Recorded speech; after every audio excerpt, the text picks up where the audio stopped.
पण निवडणुकीच्याच तत्वावर जिंका लागतं किंवा निवडणूक लढावी लागतं. त्यामुळं त्यांना त्यांच्या पक्षाचा पूर्ण अधिकार आहे. त्यांचा निवडणूक कशी लढावी त्यांनी त्यांचा पूर्ण निर्णय घ्यायचे आहे. त्यामुळं त्यांनी काय केलं यावर मी बोलण्यापेक्षा आमची तयारी काय आहे, तर आमची तयारी ही आहे की 51% मतं घेऊन 2/3 बहुमताने जिंकायचं आहे. आम्ही महायुती चांगल्या पद्धतीने महाराष्ट्रात येऊ आणि महायुतीत या ठिकाणी महाराष्ट्रामध्ये लोकांची पसंती आहे. पिंपरी चिंचवडमध्ये राष्ट्रवादीचाच महापौर होईल असं अजितदादा म्हणतात. अजितदादाला राष्ट्रवादीचं वाटतं, आम्हाला भाजपचं वाटतं. त्यामुळं जनता निर्णय करेल पिंपरी चिंचवडची कोणाचा महापौर बनवायचा. आज आदित्य ठाकरेंच्या उपस्थितीमध्ये मेळावा होत आहे असं ठरतंय त्यांच्यामध्ये की आदित्य ठाकरेंना मुंबई आणि उर्वरित महाराष्ट्रामध्ये उद्धव ठाकरे म्हणजे आदित्य ठाकरेंना कुठंतरी प्रमोशन दिलं जात आहे म्हणून. उद्धवजी जेव्हा मुख्यमंत्री होते तेव्हाच त्यांनी आपल्या मुलाला प्रमोट केलं होतं. त्यात नवीन काय?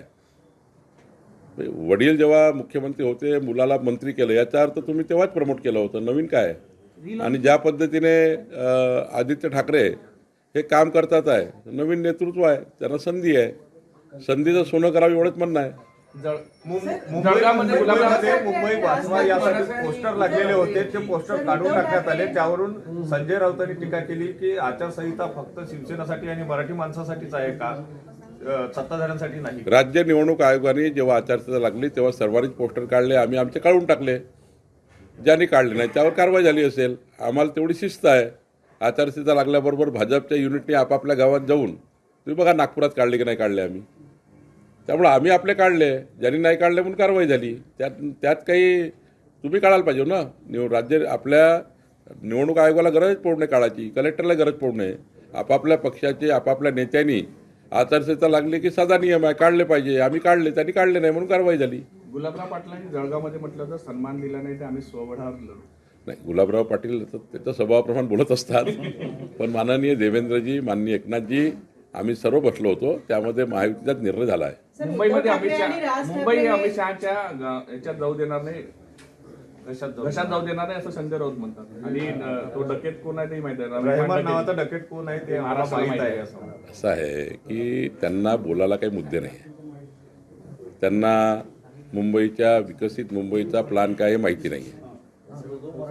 त्यांच्याकडे डेव्हलपमेंटचा अजेंडा नाही. सकाळी झोपून उठल्यापासून झोपतपर्यंत टोमणे मारायचा त्यांचा कार्यक्रम आहे. टोमणे मारत राहतात. त्यांनाही माहिती आहे महाराष्ट्राची मुंबई महाराष्ट्राची सारं जोपर्यंत चंद्र सूर्य आहे तोपर्यंत मुंबईला महाराष्ट्रापासून कोणी वेगळं करणार नाही. हे माननीय मुख्यमंत्री एकनाथ शिंदेजी, देवेंद्रजी, या राज्याच्या सर्वच 14 कोटी जनतेला वाटतं आहे. आणि त्यामुळं हे जे आहे ना, हे फक्त काहीतरी दिवसभर टी व्हीमध्ये दिसलं पाहिजे, दिवसभर चाललं पाहिजे, काहीतरी लोकांनी आपल्याला ते सकाळी फेसबुकवर कॉमेंट केले पाहिजे, काहीतरी आपले लाईक्स डिसलाईक राहिले पाहिजे लोकांमध्ये, म्हणून ते करत राहतात. कालच निवडणूक जाहीर झाली आणि आज ते म्हणतात की पैशाचा महापूर वाहणार आहे आणि पैशाचा वापर होणार आहे. ज्यांनी आयुष्यभर जे धंदे केले आहेत त्यांना तेच दिसतं. सर, उद्धव ठाकरे आणि राज ठाकरे यांचं दोन्ही एकत्र येऊन हे समीकरण बदलण्याचं चित्र होणार आहे का, असंही चांगलं समीकरण आहे.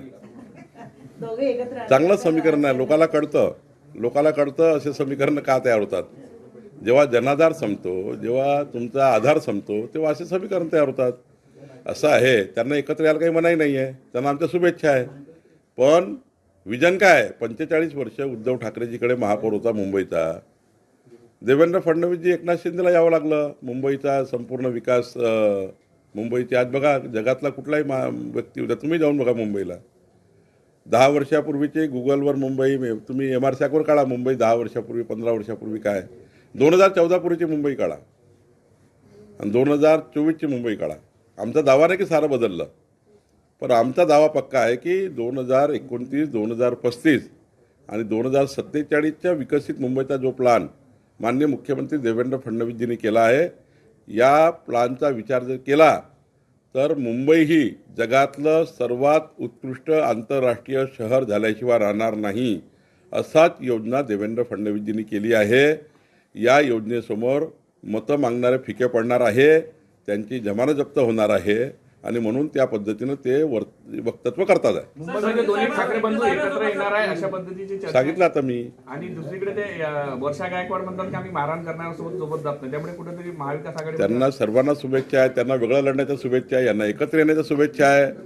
अजून ते 20-22 पक्ष आले होते, मागे हातवर केले होते एकामेकांनी, त्यांना घेऊन या सर्वांना. ममता बॅनर्जी तिकडे कोणते आले होते मला माहिती नाही, पण ते जरा ते सर्वांनी आलं पाहिजे. आम्ही 51% लढाईची तयारी केली आहे.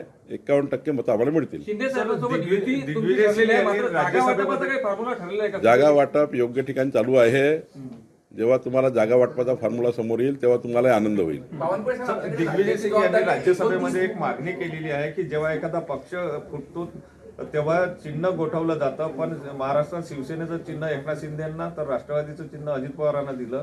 जो आमदार खासदार पक्ष सोडून जातो त्याला 6 वर्ष निवडणूक लढण्याची संधी द्यायला नको, अशा प्रकारची मागणी केली. तर मागणी करायचं कामच आहे. पण कायदे काय आहे? केंद्रीय निवडणूक आयोगाने जेव्हा चिन्ह दिलं राष्ट्रवादी अजितदादांना आणि एकनाथ शिंदे धनुष्यबाण, त्यामध्ये काही कालपरवा नवीन कायदा तयार केला का? संविधानाने जे तुम्हाला कायदे दिले, केंद्र निवडणूक आयोगाकडे जे कायदे आहेत त्या कायद्याने होत असतं. आणि आता हायकोर्ट सुप्रीम कोर्टमध्ये केस चालूच आहे. त्यामुळे जे काही चिन्ह मिळालं आहे ते कायद्याने मिळालेले आहेत. त्यामुळे तुमचा पक्ष जेव्हा शेवटी पक्ष म्हणजे काय? तुमच्या पक्षात असलेले लोकप्रतिनिधी तुमच्यासोबत किती आहे आणि वेगळे किती झाले याचा कायदा आहे. अनेक सुप्रीम कोर्टाचे निकाल आहेत. यामध्ये सुप्रीम कोर्टाचे निकाल, केंद्रीय निवडणूक आयोगाचे कायदे याचा आधार घेऊन हे सारं त्या ठिकाणी निवडणुकीचे चिन्ह एकनाथजी आणि अजितदारला मिळाले आहे. बावनकुळे साहेब, 29 महानगरपालिकेच्या सगळ्या निवडणुकीमध्ये 29 पैकी किती महायुती जिंकेल? काय सर्वच जिंकणार आहे. 29 महापौर हे भाजपा महायुतीचे होतील. किती ठिकाणी मैत्रीपूर्ण लढत आता कॅल्क्युलेशन चालू आहे प्रत्येक जिल्ह्यामध्ये जाऊन. 100% आम्ही सर्व सोबत लढणार आहोत. 29 हे लिहून घ्या. जेव्हा मतमोजणी होईल 16 तारखेला तेव्हा 29 महानगरपालिकेचे महापौर भाजपा महायुतीचे राहतील.